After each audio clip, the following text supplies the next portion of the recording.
I mean, if we just wanted to intimidate the districts, why not round up 24 of them at random and execute them all at once? It'd be a lot faster. Hope. Hope? Hope. It is the only thing stronger than fear.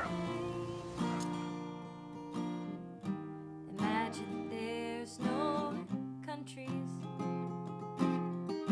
It isn't hard to do. Nothing to kill or die for. And no religion too. Imagine there's no country. No borders, no laws or religion to govern us. To some, this sounds perfect, like a peaceful return to nature and the brotherhood of man. But to 17th century English social theorist Thomas Hobbes, this was a nightmare. Witnessing the bloodshed of the English Civil War, Hobbes concluded that men needed a government to keep them from turning into savages. He described the state of nature as continual fear and danger of violent death, and the life of man solitary, poor, nasty, brutish, and short. In The Hunger Games: Catching Fire, President Snow, the tyrannical ruler of Panem, embodies this Hobbesian ideal. He upholds the structures of his state not only to preserve culture and his supremacy, but to keep his citizenry from devolving into another civil war. Thomas Hobbes called this order-preserving body the Leviathan, an awe-inspiring biblical creature that rules over the lower world. People viewed your little trick with the berries as an act of defiance, not as an act of love. And if a girl from District 12 of all places can defy the capital and walk away unharmed, what is to prevent them from doing the same? What is to prevent, say, an uprising that can lead to revolution? And then in a fraction of time, the whole system collapses. It must be a fragile system if it can be brought down by just a few berries. Yes, it is indeed.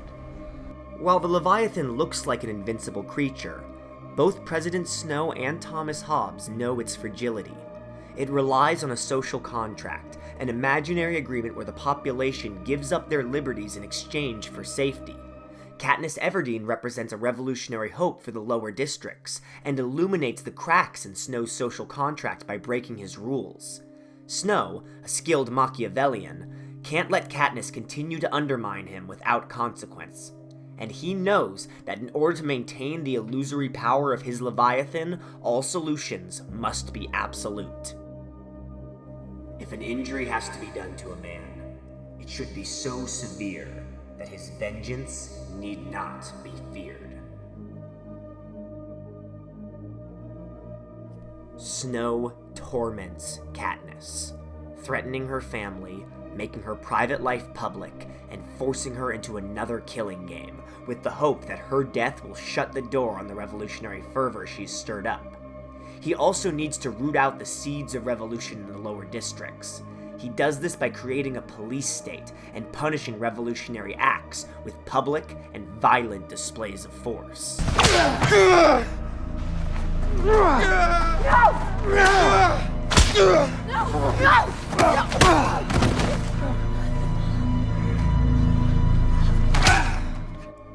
While President Snow exists only in the world of fiction, these displays of tyrannical terrorism are practiced worldwide to stop revolutions and beat the people into submission to an all-powerful, imaginary Leviathan.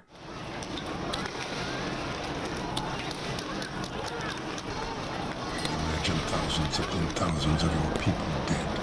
This town of yours reduced to ashes. Imagine it gone, made radioactive, buried under dirt as if it had never existed like District 13.